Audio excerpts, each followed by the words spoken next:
Hi everyone, and welcome back to my channel. Today we're going to be reviewing Transformers Age of the Primes Decepticon Crasher. Now this is just a recolor / re-release of Mirage, but it is still awesome, and I did pick him up because, one, I don't have the official Mirage, I have its G2 color version, and I love the color scheme. I love red and black, it's amazing, so I just had to pick it up. At a retail of $40 Canadian, as another deluxe class figure, that wasn't too bad. So I'm pretty happy with this.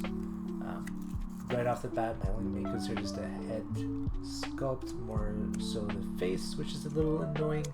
The pink is fine, it's more just the fact that he has his mouth. I generally prefer faceplates, but that's all good. Let's get right on into it and start reviewing this figure. So starting off with articulation, it's pretty decent. Deluxe figure stuff, the 90-degree angles for the knees and for the arms. The head moves, it's a little stiff of course when you open it, but that's all good. It's got a nice range of motion. There's the gun storage on his back, and it's pretty neat.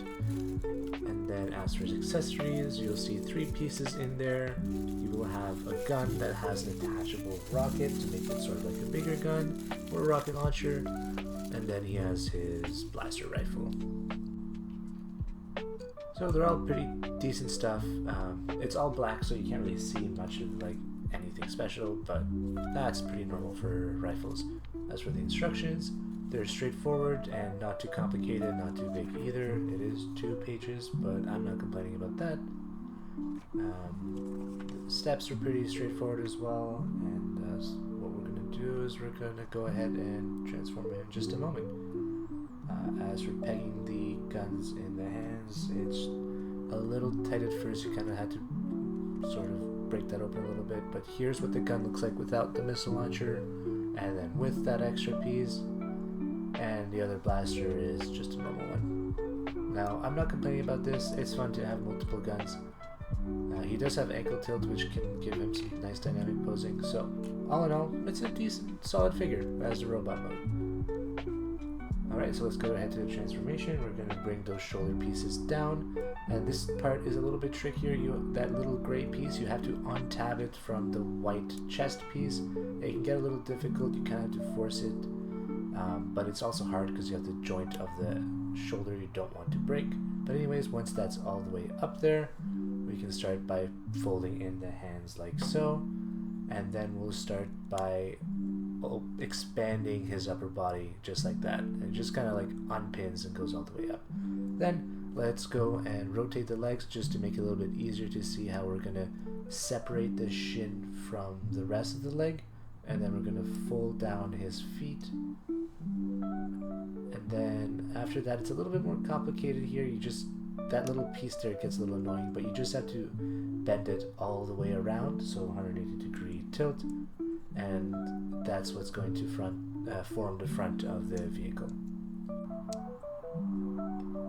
Now, the first time I did this was super confusing when I did it on the other figure, and then I forgot about those steps, and then it was confusing here as well. But the more you do it, the more you get used to it, so you kind of have to make sure everything lines up and then tabs into each other, and there are tabs at his hips in order to bring those top part of his shins together. And then you do have to kind of shimmy it all the way to form a straight line, which isn't the most intuitive, but it works out. You can brute force it, and that's actually what I did for this video, but I would recommend brute forcing it because you don't want to break anything. But after a lot of shimmying, you are able to get everything together like so. And then for the very bottom part of the legs, so like where the wheels are, to connect those two together, you will have to lift one of them up and tap into the other one. You can't just squish them together.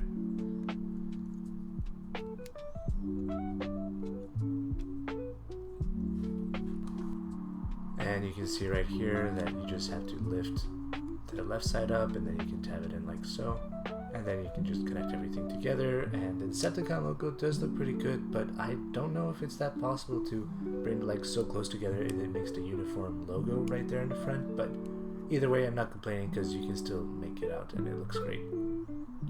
Right, so now that we've finished the front of the car, let's go ahead and open up the wheel wheels from his back, and then flip that little piece down to allow you to hide the head, and it does tab right back into that neck piece right there,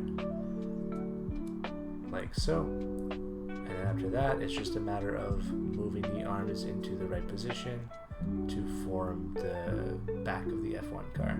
So those little shoulder blades are going to form that fin there, then the arms do connect together, and then you just push them down to tab into the car. It sounds pretty solid when you tab it in, so that was pretty nice, but it does come off easily when you put on the weapon, so just be careful of that.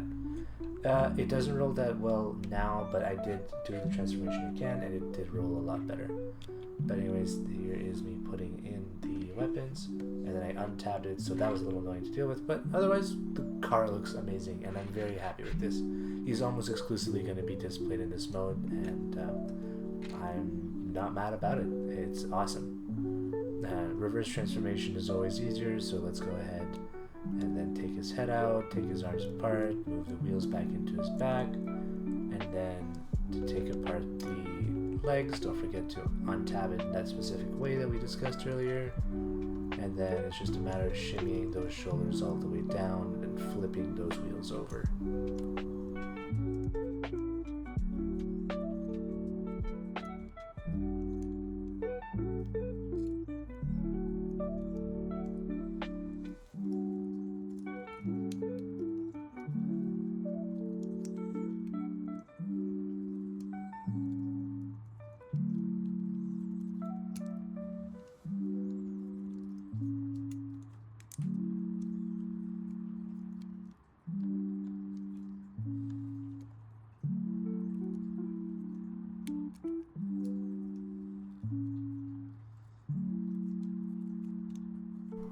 Anyways, all in all, I'd say that this figure is a fun one, especially if you don't have the mold already. This is a very neat alternative, the color scheme is great, and the weapons are the usual, so I'm pretty happy with this. Let me know what you think down in the comments below, and as always, thanks for watching, and I'll see you in the next one.